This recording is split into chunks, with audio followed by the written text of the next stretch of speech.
Russia और Ukraine के युद्ध को पूरे 3 दिन बीत चुके हैं। रशिया अपनी मिलिट्री ताकत से उनके शहरों पर कब्जा कर रहा है। एक शहर से लेकर के दूसरे शहर तक मिसाइल से उनकी बिल्डिंग्स को गिरा रहा है, उनके शहरों को जला रहा है, उनके लोग आतंकित हैं। यूक्रेन इसका सामना भी बड़ी बहादुरी से कर रहा है। उनके आम लोग भी सेना में शामिल हो चुके हैं, मगर वो अकेला इनका सामना नहीं कर सकता। इसलिए वो बार बार मदद की गुहार लगा रहा है नेटो से, यूएस से, ताकि वो अपने ट्रुप्स भेजें और रशिया का सामना करें। मगर जिस मदद की उम्मीद उन्होंने की थी, शायद वो उन्हें मिल नहीं रहा है। इसीलिए तो जेलेंस्की ने कहा है कि the west is too slow to help. कोई अपने ट्रुप्स नहीं भेज रहा है। किसी ने मेडिकल एड्स भेजी है, किसी ने एम्यूनेशन भेजी है, किसी ने इनडायरेक्टली मदद तो की है, लेकिन ट्रुप्स भेजने के लिए कोई भी राजी नहीं है। तो सवाल ये आता है कि आखिर नेटो और यूएस डायरेक्टली फुली सपोर्ट क्यों नहीं कर रहे हैं? क्यों नेटो अपने ट्रुप्स नहीं भेज रहा है? या फिर हम सवाल ही गलत पूछ रहे हैं? सही सवाल तो ये होना चाहिए कि क्या नेटो सच में चाहती है कि यूक्रेन की मदद करें? क्या नेटो सच में चाहती है कि यूक्रेन को नेटो में शामिल किया जाए? इसका जवाब हम इस वीडियो में जानेंगे। और कुछ सवाल हैं जिनके भी उत्तर हमें इस वीडियो में पता चलेंगे, तो इस वीडियो को अंत तक ज़रूर देखिएगा। सबसे पहले हमें यूक्रेन और नेटो की पास्ट रिलेशन के ऊपर नज़र डालना पड़ेगा। साल 1992 में यूक्रेन आज़ाद देश बनता है यूएसएसआर से टूटकर, और यूएसएसआर के टूटने के साथ ही कोल्ड वॉर ख़त्म होता है। कोल्ड वॉर का ख़त्म होना अमेरिका की जीत थी। इस वजह से अमेरिका यूएसएसआर के पुराने अलाइज को अपनी तरफ इन्फ्लुएंस करने की कोशिश करता है, उनको एड्स देता है, बाकी सारी मदद करता है ताकि वो रशिया के इन्फ्लुएंस से बाहर आ सके। ठीक वही वो यूक्रेन के साथ भी कर रहा है। वेस्ट यूरोप के देश डेवलप्ड हैं मगर छोटे हैं, इसलिए अगर बड़ी युद्ध होती है तो वो अकेला उस युद्ध का सामना नहीं कर सकती। इसीलिए वेस्ट यूरोप, अमेरिका और कनाडा मिलाकर नाटो बनाते हैं। NATO, North Atlantic Treaty Organisation. इसका कुछ नियम है। अगर किसी एक नाटो मेंबर के ऊपर हमला होता है तो बाकी के नाटो मेंबर्स भी अपने ट्रूप्स भेजेंगे उस देश में और उसकी मदद करेंगे युद्ध में। लाटविया, लिथुआनिया, एस्टोनिया जैसे पुराने यूएसएसआर के अलाइज नाटो को ज्वाइन कर लिए, लेकिन यूक्रेन ने अभी तक ज्वाइन नहीं किया है। बेलारूस वो रशिया के इन्फ्लुएंस को ही सपोर्ट करता है, मगर यूक्रेन वो ना रशिया को सपोर्ट करता है ना नाटो को ज्वाइन करने की इच्छा रखता था। साल 2005 से 2013 के बीच में यूक्रेन में कुछ पोल्स हुए थे कि क्या यूक्रेन को नाटो को ज्वाइन करना चाहिए या फिर नहीं। इसके उत्तर में यूक्रेन की पब्लिक ने सिर्फ 28% ही इच्छा जताई कि उसको नाटो को ज्वाइन करना चाहिए। बाकी का जो इतना बड़ा हिस्सा पब्लिक का, उन्होंने उसके सपोर्ट में नहीं गए थे। मगर धीरे धीरे यूक्रेन और रशिया के बीच में संबंध थोड़े खराब होने शुरू होती हैं। यूक्रेन के जो डोनबास एरिया है वहाँ पे जो पीपल हैं वो एथनिक रशियन पीपल हैं और रशियन लैंग्वेज, रशियन कल्चर को ही एडमायर करते हैं, रशियन इन्फ्लुएंस को एडमायर करते हैं। अगर आपको यूक्रेन की डेमोग्राफी के बारे में नहीं पता है तो हमारा पहला वीडियो देखिए, उसमें हमने यूक्रेन की डेमोग्राफी के बारे में डिटेल में चर्चा किया है, कैसे डोनबास एरिया के लोग रशियन कल्चर को पसंद करते हैं और कैसे डोनबास एरिया में रशिया अपना इन्फ्लुएंस बढ़ा रहा है। और जो देश अभी अभी यूएसएसआर से आज़ाद हुआ, रशिया की पॉलिसी को एडमायर नहीं करता है, वो कैसे रशिया को सपोर्ट करेगा, उसके इन्फ्लुएंस को कैसे सहेगा। इसके लिए उन्होंने भी धीरे धीरे ये मन बनाया कि हम नाटो को ज्वाइन करेंगे, और साल 2008 में उन्होंने नाटो की मेंबरशिप एक्शन प्लान में अप्लाई कर दिया। मगर 2010 में जब विक्टर यानुकोविच की सरकार बनती है यूक्रेन में, तब उन्होंने नॉन अलाइंड रहने का फैसला किया।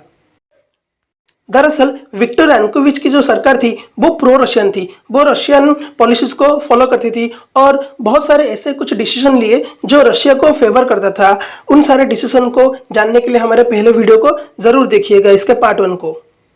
और उन पॉलिसी के चलते जो यूक्रेन की जनता है वो उस सरकार से काफ़ी नाराज़ रहती है और एक प्रोटेस्ट करती है, जो यूरो मैदान प्रोटेस्ट के नाम से जाना जाता है 2014 में। और विक्टर यानुकोविच की सरकार गिर जाती है और विक्टर यानुकोविच देश छोड़कर भाग जाते हैं, और उसके तुरंत बाद ही रशिया यूक्रेन के क्राइमिया आइलैंड को एनेक्स कर देती है। और इसके बाद जो इंटरिम गवर्नमेंट यूक्रेन में बनती है वो आने वाले पार्लियामेंट्री इलेक्शन और रशिया के इस एनेक्सेशन के बाद ये मन बना लेती है कि वो नाटो को ज्वाइन करने को प्रायोरिटी देंगे।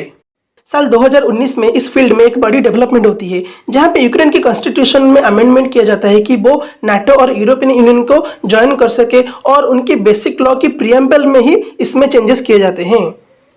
उसके बाद बहुत सारी मीटिंग्स, बहुत सारे डायलॉग्स हुई वोलोदिमीर जेलेंस्की और बहुत सारे नाटो कंट्रीज के लीडर्स के बीच में, और उन्होंने इस बात को सपोर्ट किया कि यूक्रेन को नाटो की मेंबरशिप मिलनी चाहिए ताकि वो रशिया के इन्फ्लुएंस से आज़ाद हो सके।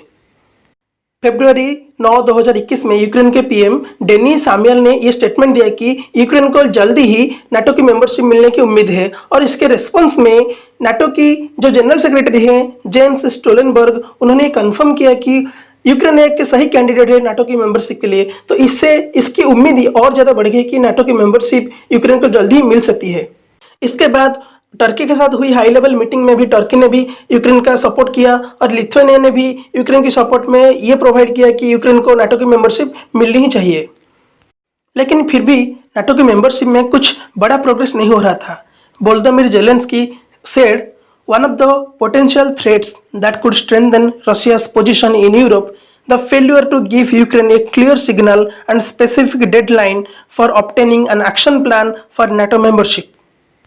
नाटो की मेंबरशिप यूक्रेन को मिलने में जब देरी होती रही, तब रशिया को एक मौका मिला और वो स्ट्रेंथन होता गया और यूक्रेन में अपनी पकड़ बनाती गई। उसके बाद एक बड़ा प्रोग्रेस होता है नाटो और यूक्रेन की रिलेशनशिप में। इसके बाद जून 28, 2021 को यूक्रेन और नाटो का एक जॉइंट नावल ड्रिल होता है बेलाक सी में, जिसको रशिया कंडेम करता है। जनवरी 11, 2022 में यह पता चला कि यूएस में रिपब्लिकन कांग्रेसमैन एक बिल लाने वाले हैं जिसमें यूक्रेन को नाटो प्लस कंट्री का स्टेटस दिया जाएगा और रशिया को स्पॉन्सर ऑफ टेररिज्म का स्टेट दिया जाएगा, ताकि नाटो की मेंबरशिप जल्दी से जल्दी यूक्रेन को मिल सके।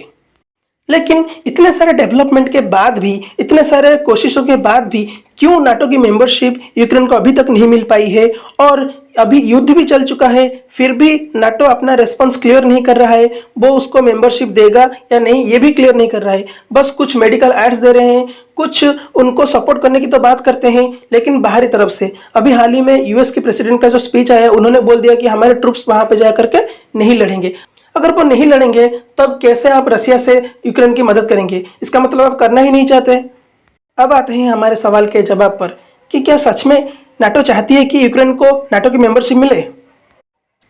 असल में नाटो जानता है कि रशिया की प्रेजेंस जो है वो यूक्रेन के अंदर बसी हुई है, हम उसको वहां से निकाल नहीं सकते।